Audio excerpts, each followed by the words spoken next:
Hi friends, இன்றைக்கி நம்ம சுண்டைக்காயை வச்சு ஒரு பிரியாணி ரெசிபி தாங்க பார்க்க போகிறோம். வாங்க அதை எப்படி செய்யலான்னு பார்க்கலாம். சுண்டைக்காயில் பிரியாணியா அப்படிலாம் யோசிக்காதீங்க, கண்டிப்பாக டேஸ்ட் சூப்பராக இருக்கும். ட்ரை பண்ணி பாருங்கள். நீங்கள் எங்கள் சேனலுக்கு ஃபஸ்ட் டைமாக இருந்தால், நாங்கள் போகிற ரெசிபிலாம் உங்களுக்கு பிடிச்சிருந்தா எங்கள் ஏகே குக்கிங் சேனலை சப்ஸ்கிரைப் பண்ணிக்கோங்க ஃப்ரெண்ட்ஸ்.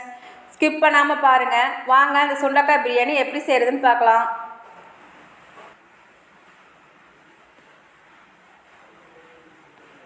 பிரியாணி செய்கிறதுக்கு ஃபஸ்ட்டு அரிசி ஊற வச்சுக்கலாங்க. நான் வந்து 1 டம்ளர் அரிசி எடுத்திருக்கேன். இது வந்து நார்மலாக வீட்டில் சாதம் சமைக்க யூஸ் பண்ணோம்ல, அந்த புழுங்கல் அரிசி தான். உங்களுக்கு எந்த அரிசி இருப்போமோ அதை சேர்த்திக்கோங்க. பாஸ்மதி அரிசி இருமுன்னா நீங்கள் அதை சேர்த்திக்கோங்க. ஆனால் இந்த அரிசியிலுமே டேஸ்ட் நல்லா தான் இருக்கும். இதை நம்ம ஊறிட்டு இருக்கட்டும். கடலைப்பருப்பு 50 கிராம் எடுத்துருக்கேங்க, அதையும் நம்ம ஊற வச்சுக்கலாம். அது ஒரு அரை மணி நேரத்துக்கு ஊறட்டும். இப்போ நம்ம சுண்டைக்காய் எடுத்துருக்கேங்க. பாருங்கள், இந்த சுண்டைக்காய் தான் இது. கொஞ்சம் கூட கசப்பு இருக்காது இந்த சுண்டைக்காய்லாம். இதை வந்து நம்ம காம்பெல்லாம் எடுத்துகிட்டு நம்ம என்ன செய்கிறேன்னு பார்க்கலாம். சுண்டைக்காயில் நமக்கு நிறைய நன்மைகள் இருக்குதுங்க. நான் வந்து சுண்டைக்காய் சாப்பிட்றது நமக்கு உடம்புக்கு ரொம்ப நல்லது. கண்டிப்பாக சுண்டைக்காய் கிடச்சா இந்த மாதிரி செஞ்சு பாருங்கள். இந்த காம்பெல்லாம் இந்த மாதிரி பிச்சுட்டு நம்ம ஒரு இடிகள் இருக்குல்ல, நம்ம அதில் போட்டு இடித்து எடுத்துக்கலாம். ரொம்ப இடிக்கக்கூடாதுங்க. அந்த சுண்டைக்காய் வந்து அப்படியே ரெண்டாக வந்து உடையிற மாதிரி இருக்கணும், அவ்வளோதான். 2 வாய் கொஞ்சம் திறக்குன்னு சொல்ல பார்த்தீங்க, அந்த மாதிரி ஒரு தட்டு மட்டும் தட்டினீங்கன்னா பாருங்கள் இந்த மாதிரி வந்துடும். இந்த மாதிரி பார்த்தீங்களா, இந்த மாதிரி அளவு போதும், ரொம்ப தட்டிட வேண்டாம். எடுத்துகிட்டு தண்ணியில் போட்டலாம், இல்லாட்டி வந்து சுண்டைக்காய் வந்து கருப்பாயிரும். இப்போ வந்து வெங்காயம் வந்து ரெடி பண்ணிக்கலாம். நான் பெரிய வெங்காயம் 2 எடுத்துருக்கேங்க. அதை வந்து நீல வாக்கில் கட் பண்ணிக்கலாம். நல்லா பழுத்த தக்காளியை எடுத்துக்கலாம்.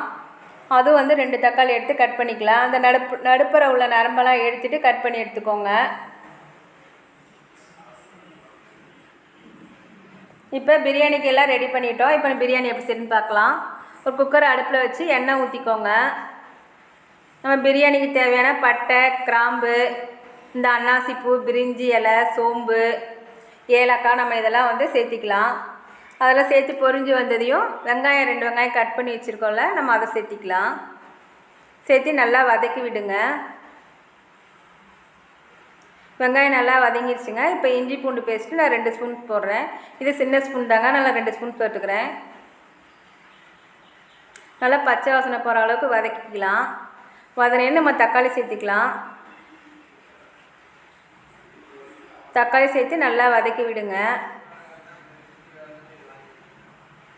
தக்காளி இப்போ நமக்கு நல்லா வதங்கிடுச்சுங்க. இப்போ வந்து புதினாவும் கருவேப்பிலையும் சேர்த்திக்கிறேன். புதினா எனக்கு வந்து கம்மியாக தாங்க இருந்துச்சு, அதனால் கொஞ்சமாக சேர்த்திருக்கேன். நீங்கள் இன்னும் கொஞ்சம் கூட புதினா சேர்த்திக்கலாம். சுண்டைக்காய் வந்து நம்ம தட்டிட்டு வச்சுருக்கோம்லங்க, அதை ஒரு டைம் மட்டும் கழுவிட்டு எடுத்துக்கோங்க. கொஞ்சம் கொஞ்சம் விதைகள் இருந்தால் அதெல்லாம் ஒன்றும் இல்லை, நம்ம அப்படியே நம்ம சேர்த்திக்கலாம். இப்போ நம்ம சுண்டைக்காயை சேர்த்து நல்லா வதக்கி விடுங்க. சுண்டைக்காய் வதங்கினதையும் நான் வந்து பிரியாணி மசாலா, மிளகாய்த்தூள், மல்லித்தூள், மஞ்சத்தூள் கொஞ்சம் வச்சுருக்கேன், கறி மசாலா தூள் கொஞ்சம் வச்சுருக்கேன். இதெல்லாம் நம்ம சேர்த்து பச்சை வாசனை போகிற அளவுக்கு நல்லா நம்ம வதக்கிக்கலாம். உங்களுக்கு காரத்துக்கு தகுந்த மாதிரி நீங்கள் இந்த மசாலாலாம் சேர்த்திக்கோங்க. பச்சை வாசனை இப்போ நல்லா போயிடுச்சுங்க. இப்போ வந்து நான் தயிர் சேர்த்திக்கிறேன். தயிர் வந்து நான் 2 ஸ்பூன் அளவு சேர்த்திக்கிறேங்க. நம்ம தயிரையும் சேர்த்து நல்லா நம்ம கிளறி விடுவோம். இப்போ ஊற வச்சு வச்சுருக்கோம்ல கடலைப்பருப்பு 50 கிராம், அதை வந்து நம்ம கழுவிட்டு இதில் சேர்த்திக்கலாம். சேர்த்து நல்லா கலந்து விடுங்க. நான் வந்து அரிசி நல்லா கழுவிட்டு நான் அதிலே தண்ணி அளந்து வச்சுருக்கேங்க. 1 டம்ளர் அரிசிக்கு நான் 2 டம்ளர் தண்ணிங்கிற மாதிரி அளந்து வச்சுருக்கேன். அதை சேர்த்திட்டு இப்போ நமக்கு தேவையான அளவு உப்பு சேர்த்திக்கலாம். சேர்த்து நல்லா ஒரு டைம் கிளறி விட்டுருங்க. கிளறி விட்டு கொத்தமல்லி தழை சேர்த்திட்டு நாம் இப்போ மூடி போட்டு வச்சிடலாம். 2 விசில் விட்டுக்கோங்க, இல்லை 3 விசில் விட்டுக்கோங்க. உங்களுக்கு அரிசி எப்படி இருக்குமோ அதுக்கு தகுந்த மாதிரி 2 விசிலோ 3 விசிலோ விட்டுக்கோங்க.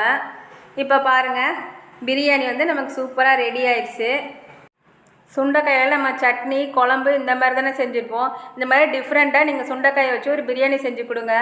பெரியவங்கலேருந்து சின்னவங்க வரைக்கும் கண்டிப்பாக விரும்பி சாப்பிடுவாங்க. டேஸ்ட்டு அந்தளவுக்கு சூப்பராக இருக்கும். கண்டிப்பாக நீங்கள் ட்ரை பண்ணி பாருங்கள். நாங்கள் போடுற ரெசிபியில் உங்களுக்கு பிடிச்சிருந்தா லைக் பண்ணுங்கள், ஷேர் பண்ணுங்கள், கமெண்ட் பண்ணுங்கள். எங்கள் சேனலுக்கு சப்ஸ்கிரைப் பண்ணுங்கள் ஃப்ரெண்ட்ஸ். பாய்.